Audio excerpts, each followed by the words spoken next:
Is it just that, I decide I want to start a clan and then we can sit there and build on it, or is it like I have to send out invitations? Pretty much, yeah. So every clan needs a leader. So the leader goes and starts a clan, and then it's up to him to invite and choose and moderate who's able to join that clan. How open is it, and then stuff like that. So the leader is basically the linchpin that holds the entire clan together, organizes and pulls it all together.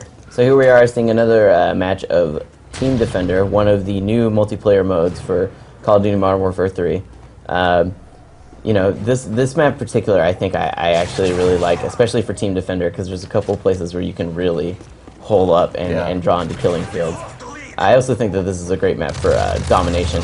That's the thing, is every map can be played. There's 16 maps coming out to start, and every single one can be played within any mode. Yeah. And also there's hardcore mode making a return for people like me that love to play hardcore in particular.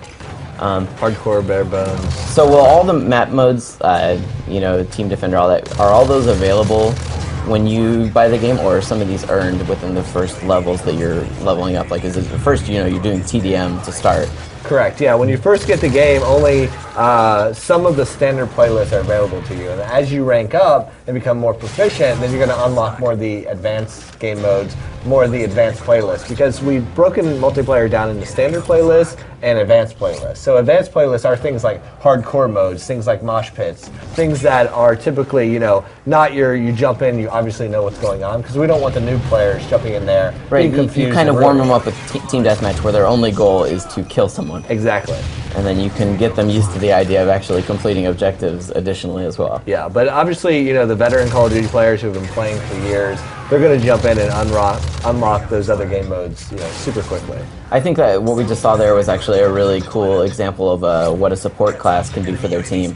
Adding a ballistic vest that everyone on the team can kind of pick up, get that little bit of extra boost to health.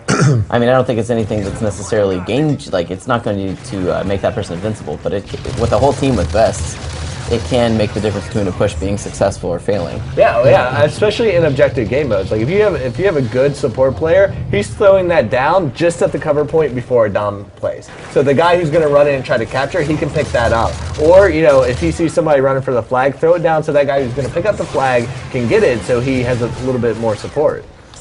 I don't know if you guys can speak to it at all, but are there ever times when you're kind of designing these games that you ever have to kill an idea for a multiplayer mode or something like that, where you're just like, that ultimate challenge as a designer of like killing something that you realize just isn't as fun as you thought. On paper it sounded like it sounded like it's going to be an amazing idea, and then you get it and you're like, I guess we need to kill this because it's not just for multiplayer, but Spec Ops or things like that. The worst thing is, at least for me, is you come up with something and you're pretty excited about it. You've been thinking about it for a couple of days, and you write it down, and then you bring it to the team, and they're just like, that's kind of stupid. Yeah, I'm sure. It's like, I'm sure that must happen in campaign as well, where you have like an idea for maybe a set piece or something that isn't coming together the way that it was hoped. But with these maps, a lot of them are also we'll build them in block worlds, and you'll play through them and not only see if they're good design, but if the mode will work as well. These take a lot of R&D and a lot of playing and iterating on them.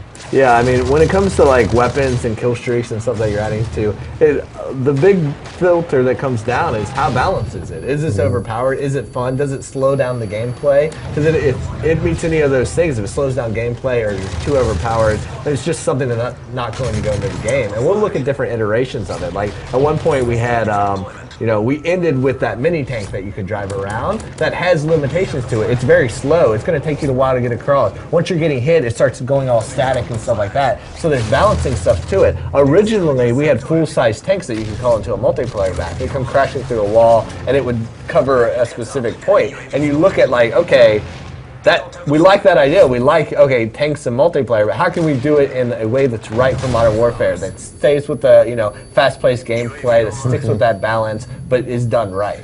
But on the other hand, when they started talking about kill confirmed and bringing that up, everyone kind of agreed that sounds like a hit. Yeah, there's actually a Twitter user named Modern Warfare 3 Research who says what can be driven while playing online Modern Warfare 3? Obviously, there's no drivable vehicles. No in it. drivable, You yeah. got the little tank. You're not in Has it, that- but- has yeah, that- Oh, yeah, that's yeah, a good yeah, point. yeah. You're not in it, but you're Yeah. controlling it. Yeah. So is there? And some of the, I mean, they're driving some of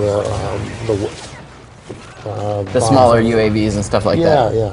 Is there ever been sort of the idea of toying around with sort of drivable vehicles, like a tank or a, I guess the levels in general are small enough, focused fights that you don't necessarily need vehicles. Exactly, and that's a specific design decision. Because we've looked at vehicles in the past and played around with them in our multiplayer. I mean, obviously Treyarch has done their own. Yeah, thing. they did it. But in Modern World War. Warfare, what vehicles do is they change the design of the map. They change the Absolutely, design of the yeah. pacing of the multiplayer thing. So when you put in a And the vehicle, balancing, everything All of a sudden, about people it. have to think about anti-vehicle weaponry. anti-vehicle weaponry, you start spreading out the map so they're not so close quarters, they're not fast-paced, you're not always in the fight. And that can be fun if that's what you're designing for, but it's not the style of multiplayer that Modern Warfare is about. We're all about that very fast-paced, infantry-focused combat, and you start losing that when you start introducing vehicles. So there's ways that you can do it, but it's a different experience. And this is the experience that we like the most. And that was Matter a of fact- horrible knife. That was a horrible attempt at knifing. Matter of fact, in some ways, this game goes back to some of the gun-on-gun stuff that was original because it felt we like go. it was pulling away a little bit in the last game. Yeah, I mean, I just think that if there's one thing Call of Duty's always been known for is it hasn't necessarily been the playable vehicle sections and stuff like that. Like those are nice because they help break up the pacing of something like a campaign. But when everyone thinks about Call of Duty, it's thinking about looking down the barrel of a gun, shooting Yeah, at people yeah. as a person, not as a tank. And I think that's probably the emphasis that. Nice. It is. I mean, Robert's right. It's not, we think about this stuff all the time. We'll try stuff out, and if it's not right for the game, you have to say that. That's a different game.